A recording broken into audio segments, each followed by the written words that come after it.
You hear the sound of music and laughter coming from inside the tavern in front of you. Dim light flickers through the window shades as the cool night breeze rushes past you. A sign hangs above the tavern door, slightly off its axis as it sways in the wind. It reads, "The Leaky Drink." You take a glance at the note your master gave you before you set off, nod your head, and twist the doorknob. The noise of the room becomes loud as you swing the flimsy door aside. The crowd is lively and nobody seems to pay you any mind. Except for one person. That music you heard was being played by a tiefling all the way across the bar, and he smiles and winks at you as you enter. Oi, you waiting for an invitation? Come on in, grab a drink. He hollers from across the room. Your shoes stick ever so slightly to the alcohol-soaked floor as you walk up to the barkeep. He looks up from the drink he's making, makes eye contact with you, and looks you up and down. Hey, I've been waiting on you, he says in a hushed tone. The box is in the storage room in the back. You make your way back to the storage room as the noise of the crowd fades away and the music stops. As you enter the doorway, you smell the old vegetables and stale wood and see 3 new faces staring at you quizzically. A dragonborn with smoky black scales and nature tattoos raises an eyebrow. Who's this? He asks. A barefoot halfling girl with a cocky smirk and curly brown locks says, "This must be our new member." And a human with a bow on his back, an innocent young face, and jet black eyes says nothing, but he stares at you intently. Ah, you were the last one. A familiar voice appears behind you. Now that all 4 of you are here, we can actually begin. Now, the real adventure starts. As players, you'll decide where to go from here. What will you do? Who will you trust? How will you play? This is Dungeons and Dragons.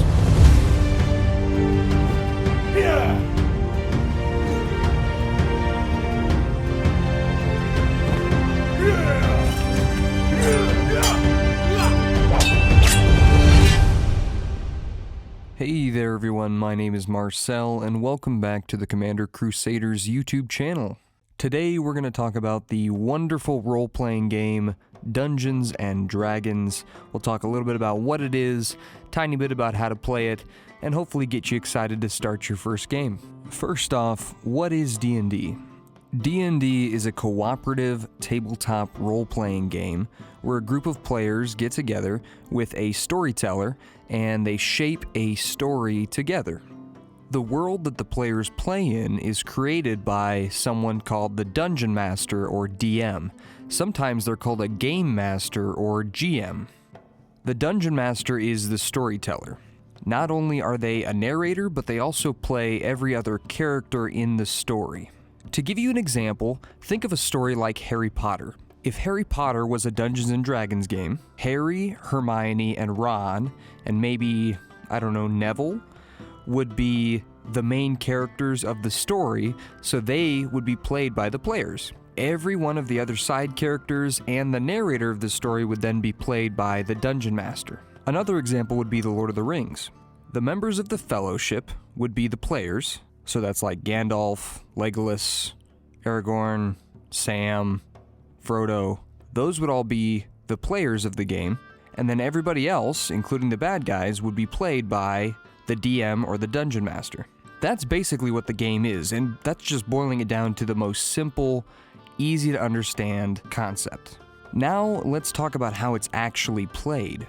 The prologue of this video is how many Dungeons and Dragons games actually start. The players coming together for some mysterious reason, and they have to solve a mystery or complete a quest of some kind.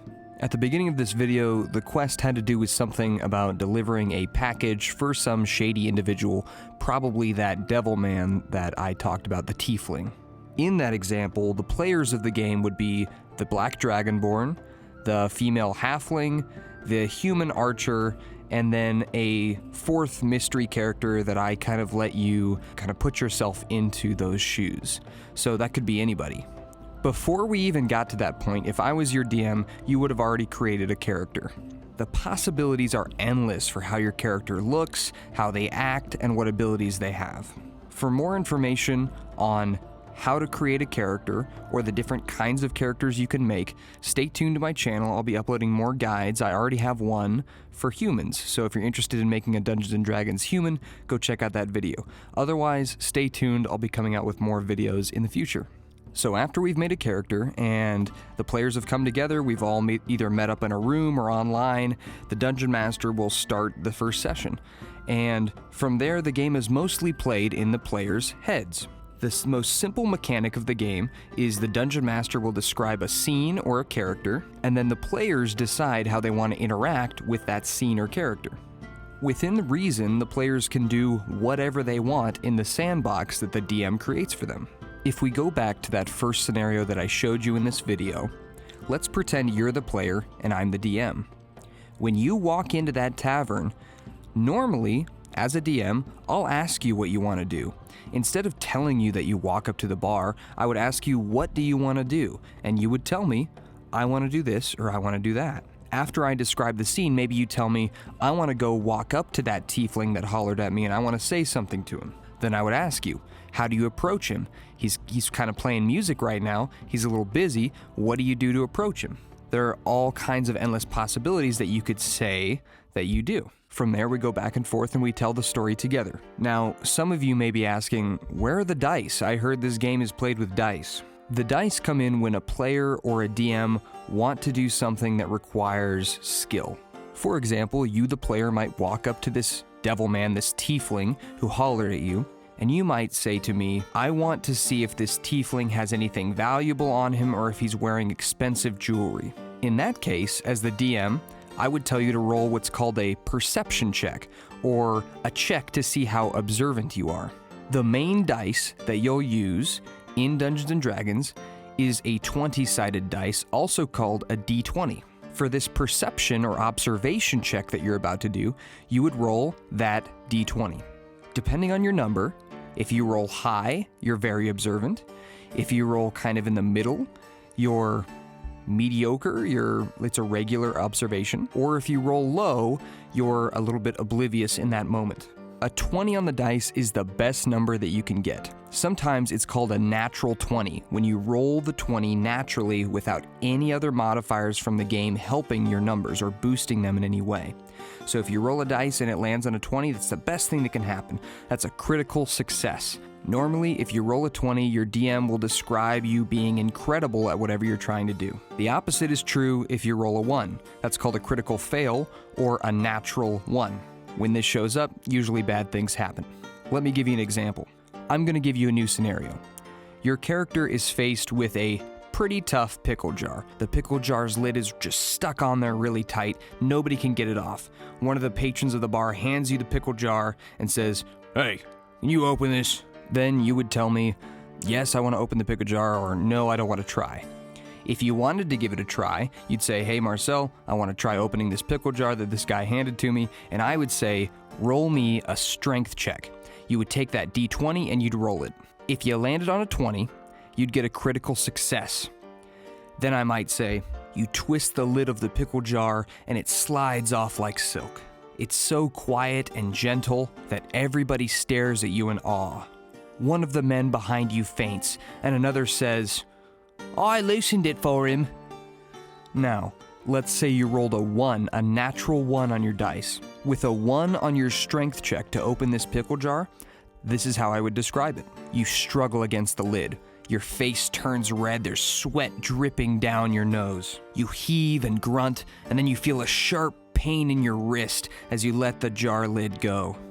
It seems like you might have pulled a muscle, and somebody in the crowd laughs and says, "Nice going, chicken arms. Did you hurt yourself?" Then everybody laughs.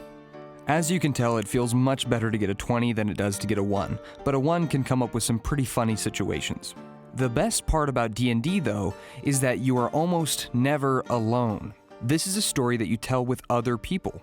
In this pickle jar scenario, there might be another player in that crowd that is willing to help you with the jar. Tony might say, Oh, I cast the enlarge spell on them. That way they can open the pickle jar real easy." Then I, as the DM, would describe it. Somebody in the crowd waves their hands and chants an incantation, and you see your body start growing larger and larger as the pickle jar almost shrinks in your hands.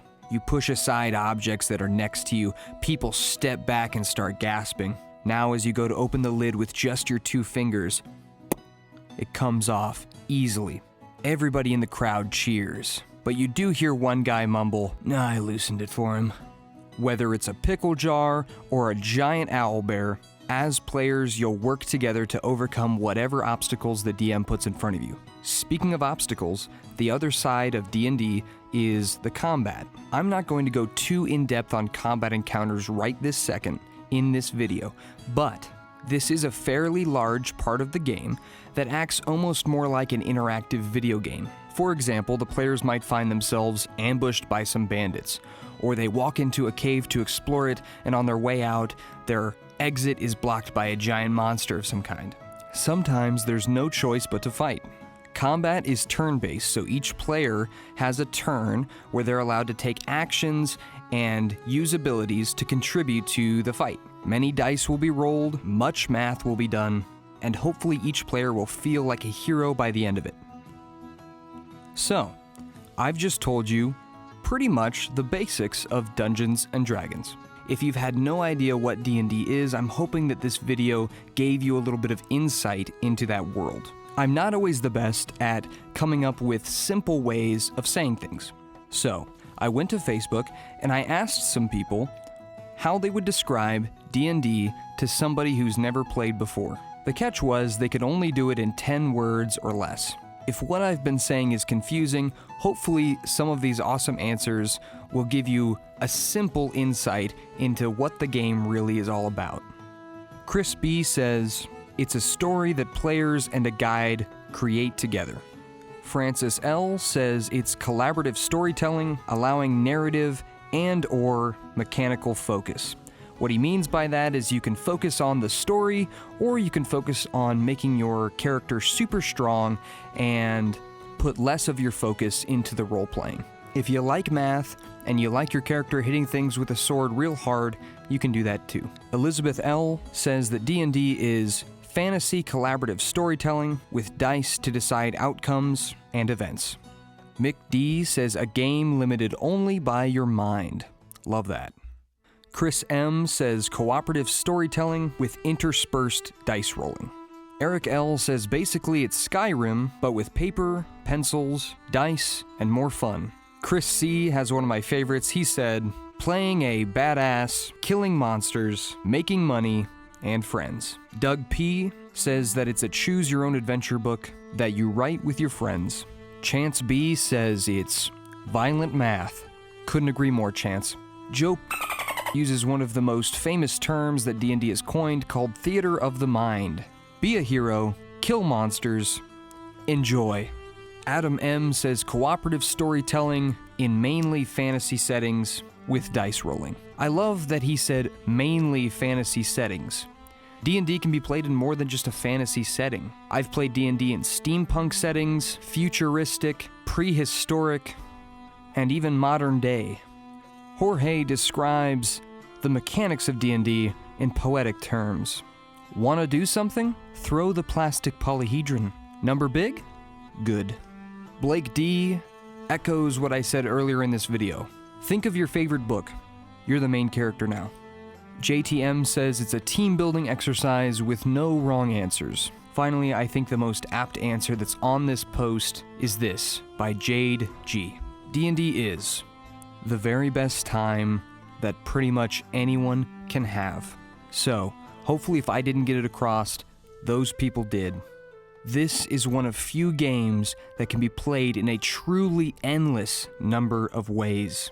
If you're itching to give it a try, let's play a game in the comments. We'll call this a pre-D&D roleplay challenge. Think back to the original scenario that I gave you at the beginning of this video. You walk into this tavern, all of these sights and sounds are around you. This tiefling, this devil man, hollers at you from across the bar. He welcomes you, and he goes back to playing his music. You're standing in the doorway, the shady barkeep is behind the counter, he kinda is busy looking at his drink, and he doesn't seem to notice you yet. In the comments, tell me what you do. You can be as specific or as vague as you want. You can even tell me what you want your character to look like. I'll respond to each and every comment that's a part of this game. I'll be your DM, and I'll narrate what happens. You can take it in any direction you want. Just try to stay in the parameters of the scene. All that means is try not to add anything too crazy, like a cell phone, to the scene. So again, in the comments, tell me how you'd approach this first scene. In my next video, I'll be giving a few shoutouts to the people who took part in this game. I hope you all enjoyed this video, and please make sure to like and subscribe if you want to see some more content. Follow me on Twitter for updates, and feel free to follow me at Twitch if you want to be part of some of my roleplay challenge streams. I love it when new people stop by, so please come hang out with us sometime. I'm Marcel. It's been a pleasure having you here today. Hope you have an awesome rest of your day. Go roleplay your butt off, and I'll see you next time.